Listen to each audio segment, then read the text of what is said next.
Good luck out there. How's it going, everyone? I'm back again with another Fallout build. With another Skyrim build called the Spider Queen. The Spider Queen is a wood elf, and as a wood elf, the wood elves have the command animal spell, which allows them to take command of any creature out in the wild. Mainly spiders in this case, since you are the Spider Queen. For those of you that might have Arachnophobia, I would probably recommend not watching this build video because there's a lot of spiders in it. The wood elves also have +5 to alchemy and sneak, with which this build does use heavily.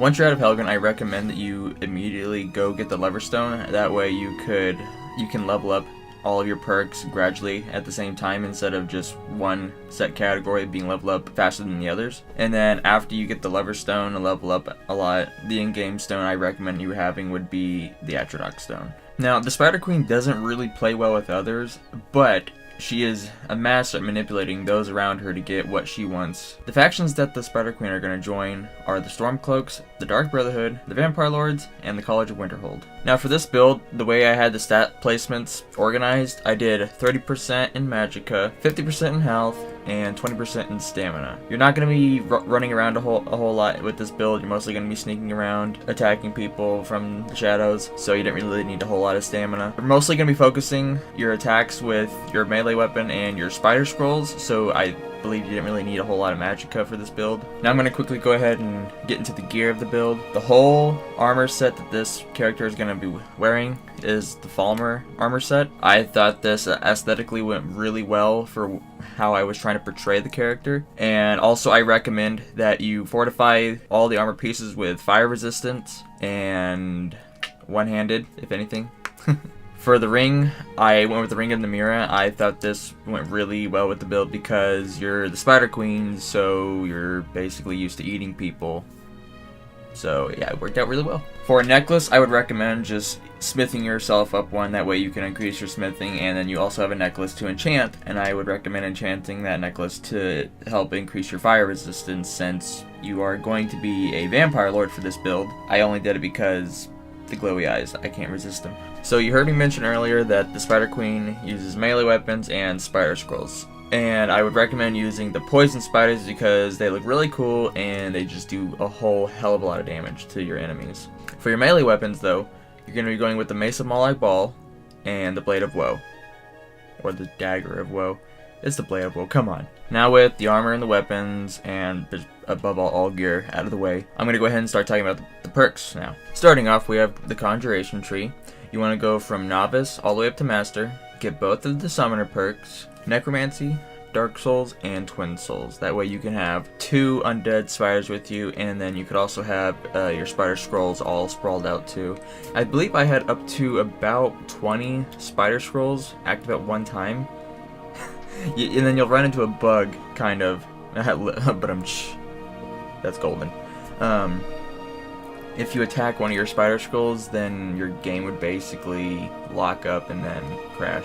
So be careful with that. In the alchemy tree, you want to get all 5 of the alchemists: Physician, Benefactor, Poisoner, Poison, Concentrated Poison, Experimenter, all 3 of them, Green Thumb, Snakeblood, and Purity. Next we have the one-handed skill tree. You want to get all 5 in Armsman, Fighting Stance, all 3 of Bladesman, all 3 of Bone Breaker, Savage Strike, Dual Flurry, and Dual Savagery.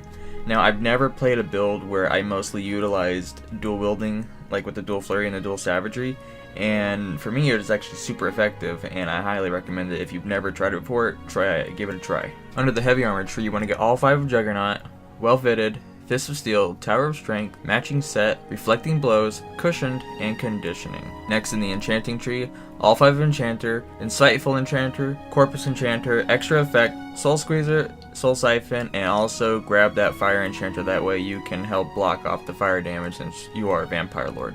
In the sneak tree, you want to get all 5 of Sneak, Muffled Movement, Backstab, Lightfoot, Deadly Aim, Silent Roll, Assassin's Blade, Silence, and Shadow Warrior. And then last but not least, we have the smithing tree. You want to grab Steel, Dwarven, Orcish, Ebony, Elven, Arcane Blacksmithing, and Advanced Armors. And those are all the skills, and I feel they really effectively made this build a fantastic build, and I was really pleased with the end product. Now, with all that out of the way, we can also talk about companions now. If anything, you're mostly going to rely on your spider scrolls as your minions, but you can have a companion that comes along with you, which you can feed on, as since you are a vampire lord, it helps satiate your bloodlust, so that's always a good thing, I guess. And then for spells, just go ahead and buy all the reanimate corpse all the way up to dead thrall, since you're only using conjuration for this build. So those are the only spells I would recommend getting. So there we have it. That was the Spider Queen build. I hope you guys really appreciated this video, and I'm super appreciative if you watched it all the way through. I would like to ask that you please share this video with your friends and family, that way they can see it, maybe send me some feedback on what I could possibly further enhance, like with audio settings or how I capture my videos, etc, etc. So if you like my Skyrim content, please hit that subscribe button yourself, and stay tuned for my future Skyrim builds. Have a good one.